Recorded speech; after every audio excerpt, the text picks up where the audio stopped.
Well, hello and welcome back to Accounting Information Systems here at the University of Maryland Global Campus. I am your host, Dr. B. We are currently in week 5 of our course together. In this week, we are exploring the concepts of fraud with respect to accounting information systems, how fraud happens, how to find it. We'll talk about framework called the fraud triangle, and we'll also talk about methods of addressing fraud within an accounting information system. So, of course, the first question you need to ask yourself is, how do we detect fraud? How do we know that it happened? How do we find it, especially in our accounting information system? Well, of course, we use what we call analytical approaches and models to identifying predictors of fraud based off of past actions, history, past events. And these models help us to figure out how fraud happens, why it happens, and ultimately how to prevent it. So by developing a statistical analytical model through data mining and big data analysis, we can predict potential fraud in the future where that might happen within our accounting information system. Oftentimes we look at weaknesses within our accounting information system, our data, and methods that data is obtained to figure out how fraud might happen. So we call this fraud detection. We're detecting the fraud or potential for fraud within our accounting information system based off of past actions or transactions and how those actions or transactions might have an effect on the future. So in this, we need to understand why does fraud happen in the first place? Well, the fraud triangle talks about how fraud happens. The factors of fraud that are presented in the situation of fraud. Why do people commit fraud? Well, there's usually a motive behind their action, why they're committing the fraud in the first place. It's oftentimes derived by pressures at work, pressures at home, the need for money for whatever reason. You know, maybe you have a financial controller who's deeply in debt and they figure, oh, well, you know, I could just skim a little off the top. The debt is the motive. So motive of fraud is typically derived by pressures within one's life. It could be life pressures like pressures at home, pressures at work, pressures from society, etc. Fear is a motive. So there's a lot of reasons, motives, why people commit fraud. And the people that commit these frauds rationalize, second part of the triangle, why they're doing it. Why are they committing the fraud? Well, it's okay to commit fraud because others do it. That's rationalizing the crime. That's rationalizing the action. Rationalization, being the second part of the triangle, is a way for the people committing fraud to justify their actions. And the third part of that triangle is the opportunity to commit the fraud. And in an accounting information system, the opportunity is typically finding a weakness within the system to perpetrate the fraud. Accounting information systems are not perfect because they are designed by humans. And there is always that human interaction with the system. Therefore, there is opportunity for fraud to happen. And there are so many different kinds of frauds within an accounting information system. If you think about how checks are written at your organization or from an accounting information system. For example, in QuickBooks, if I need to write a check, it's as simple as processing an invoice that the company received, putting it into accounts payable, then paying the accounts payable by cutting the check, oftentimes connected to the bank, and then sending that check off. Well, I could just create an invoice with myself as the vendor and pay myself. That's fraud, obviously. We call that skimming from the account, right? Which is illegal and unethical, and it's considered to be fraud. You're embezzling, as they say. Another opportunity for fraud in the accounting information system is to void checks. What that does is it overstates the amount of cash that you have on hand and it understates the liabilities. So you overstate your assets, understate your liabilities. That's fraudulent. You're committing fraud by doing that. Why? Because having more assets than liabilities is appealing to new investors. And attracting new investors through fraud is illegal, immoral, unethical, and is considered fraud. So there's a lot of internal weaknesses that exist within accounting information systems, and it's important that we identify what those are in order to prevent it. How might we use data to prevent fraud? We can fight fraud in multiple ways.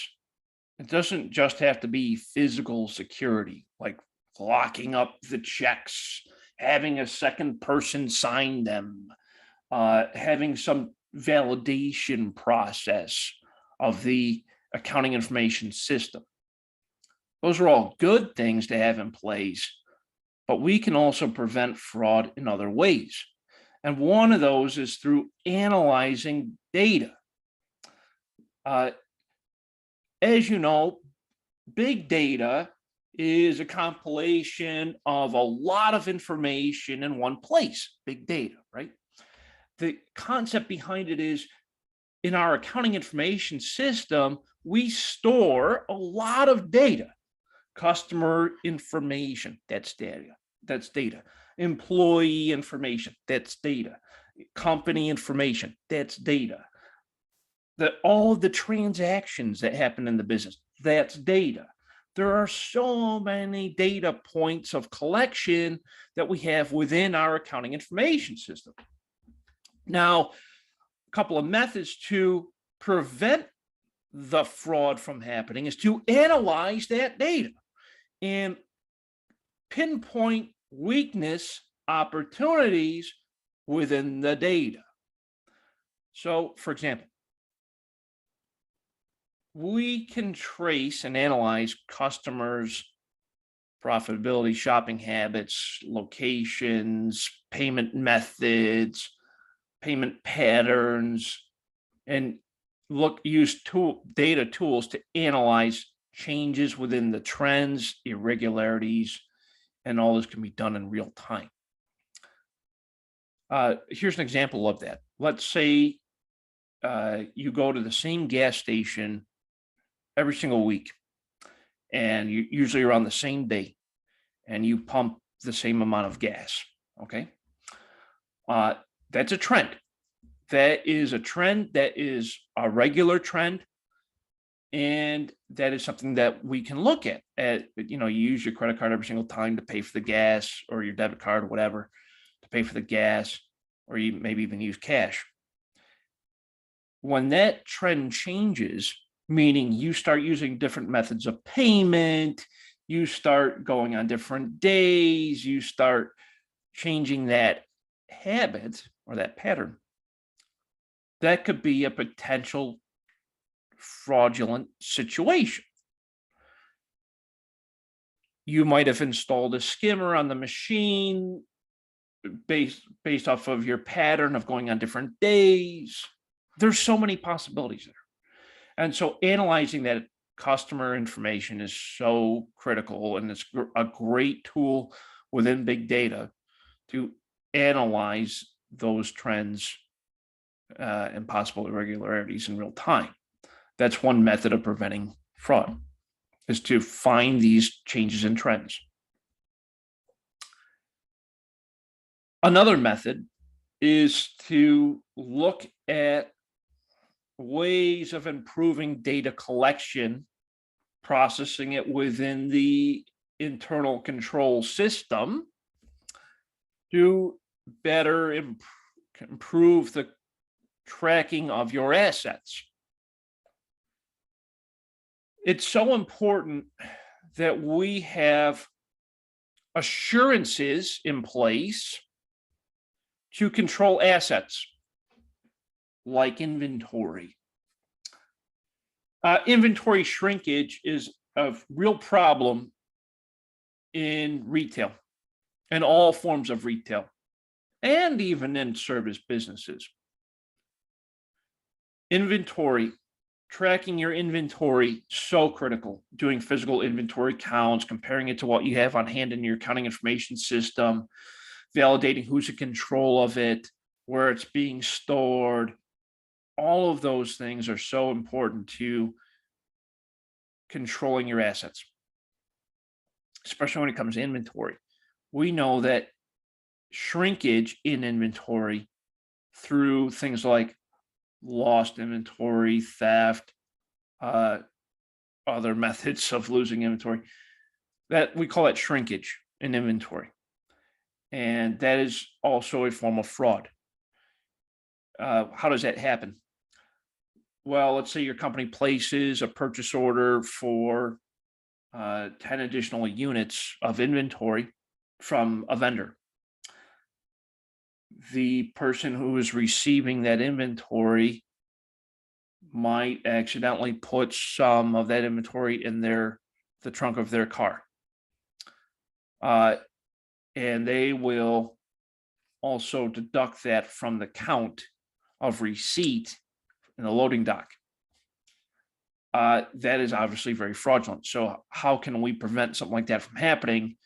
If we have controls in place to track the process and procedure of receiving inventory, the likelihood of something like that happening will be a lot less. So that's number two. Number three, another great way of using big data to fight fraud would be to have requirements among companies and financial professionals to leverage these requirements. We, as you know, in accounting, we have a lot of governing bodies that regulate accounting, right? We have the Securities Exchange Commission, the IRS, we have other stakeholders that monitor accounting practices. We can also go beyond government controls and implement and enforce additional requirements based on leveraging what we have available. We can use our accounting information system to have a set of security protocols in place to limit access to that information. We could utilize recommendations made by other organizations like the AICPA or other bodies that produce recommendations. We can leverage those as well. So there are a lot of opportunities to go above and beyond the minimum requirements to ensure that the data is being well maintained and secured, and really provides a greater sense of transparency and safety and security for all stakeholders. So those are the three methods that we can use big data to help prevent fraud. Now, we know that fraud cannot be 100% prevented. It's just not feasible. Is it possible? Maybe, but is it feasible? No. We have unfortunately seen accounting information system data breaches on a regular basis. That has actually increased during the years of the COVID-19 pandemic. Why is that? There is more opportunity for these no-do-gooders to breach our systems, especially as many organizations have gone remote. So data breaches have unfortunately been on the increase over the past few years. How do they happen? When do they happen? Who's compromised? So breaches, oftentimes data breaches within accounting information systems actually comes through our customers, unintentionally through our customers. We companies oftentimes store very sensitive information within our accounting information system, like social security numbers, tax ID numbers, employee tax ID numbers, also known as TIN numbers. There are a lot of pieces of sensitive information that we store within our accounting information system. When there's a hack or there is a breach of our system, which can happen by a lot of different ways, right? Password is not secure enough. Somebody sits at your desk without you knowing it. Your computer wasn't locked. You clicked on a bad link and you have malware on the system that ultimately got into the network. So many different methods of breaches happening. You brought your computer to the coffee shop and used the free Wi-Fi without a VPN. So many methods, so many possibilities of the breaches actually taking place. But once that breach does happen, it oftentimes compromises your customers because of their social security numbers or tax identification numbers in the system.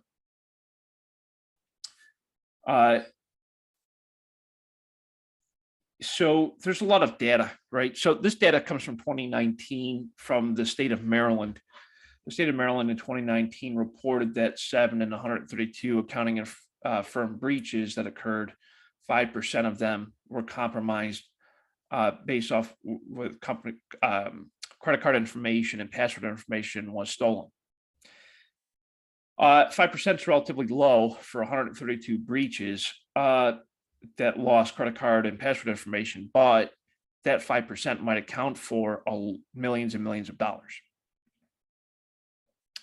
With respect to non-accounting information breaches, about 34% had credit card, healthcare, and password information stolen, accounting for about 781 breaches. And all of these are just from the year of 2019 in the state of Maryland. So if you extrapolate this data out and you look across the spectrum of states, countries, worldwide, these situations account for more than $1 trillion of economic loss. And that number is probably understated by a lot. But the point of me telling you all this is breaches are very common, unfortunately, and we need to do a better job as accountants to secure our data. So how do we combat these breaches? Well, we know that the breaches might happen at some point, and attacks are on the increase on our computer systems, our networks, our computers themselves, anything connected to the network, constantly under attack. We see that all the time, even here at the university. people try to get into our systems to get data. And often we go through training every quarter to create more awareness of methods that these hackers or these fraudulent individuals utilize to try to get into our systems. And so it's important that your company has a plan. Are you going to respond to a data breach? Well, of course, the first and foremost thing you want to do is get in touch with IT, right? If you have in-house IT or outsourced IT, you want to make sure that your security systems are not only meeting the minimum requirements, but go above and beyond. Now, like I said, what we do in at UMGC is we have in-house IT and we have in-house training every quarter. So that way everyone that is involved in our accounting information system here at the university, or anyone involved with any of our systems here at the university, are well trained to identify these potential attacks and to mitigate them from happening. Having a well-written response plan is very important for the company to have. And really every company should have some type of response plan when this kind of thing happens. Oftentimes insurance companies for the business will require such a plan to be in place because it's important that you do your diligence to safeguard the data of your company, your employees, and your customers. What kind of hacks happen? How do they happen? Oh, there's so many different types of breaching. General unauthorized access, somebody logging into your system that is not supposed to be. Happens a lot. Hacking, yeah, of course. That's a global problem. Blanking, phishing, physical media being lost or stolen, thumb drives, right? Ransomware, that's growing. Inadvertent possible disclosure, unauthorized and improper access by employees, configuration errors, malware and viruses. In 2014 to 2018, this is what was reported to the Maryland Attorney General's office. So we can see 2014 to 2018 data of what was reported to the Attorney General's office. State of Maryland, the largest attacks, of course, are phishing. Phishing is you'll get an email from something that looks legitimate, like your bank, saying, hey, click this link. Your account's been frozen. Click this link immediately to unlock your account. Okay. Lately, we've been getting a lot of text messages with phishing saying, oh, click this link. Oh, your bank such and such, click this link. Banks don't do that. Okay. They'll send you an email if something is wrong, but there won't be a link. They'll say, log into your account, contact this number, etc. Right. So we call these phishing attacks. They are trying to gather your personal data. That's what a phishing attack tries to do. And we see that that's the largest complaint within the state of Maryland from 2014 to 2018. Are they successful? Yeah, they can be. You know, if you have an employee that clicks that link and submits that information on behalf of the company, you got a problem. Yeah. You know, and oftentimes going through the process of cleaning up something like identity theft or any type of theft can be very challenging, especially dealing with an insurance company or dealing with the law through the Attorney General's office, etc. So it's important that you're aware of these types of data breaches that can have a very serious impact on your accounting information system, and to make sure that your employees are well trained on all of these types of breaches so that way they can identify it and find best practices to prevent them from happening.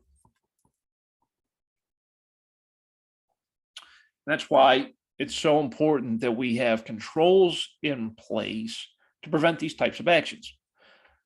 Ensuring that the employees are well trained with information security, both physical and virtual devices and property and softwares.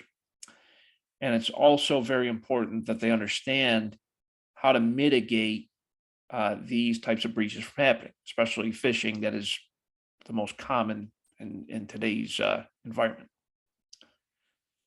It's important that your people understand risk, how to avert risk, how to mitigate risk, and they need to understand that they should never be clicking on links that appear to be suspicious, because that can inadvertently install malware or virus onto your network and compromise your accounting information system.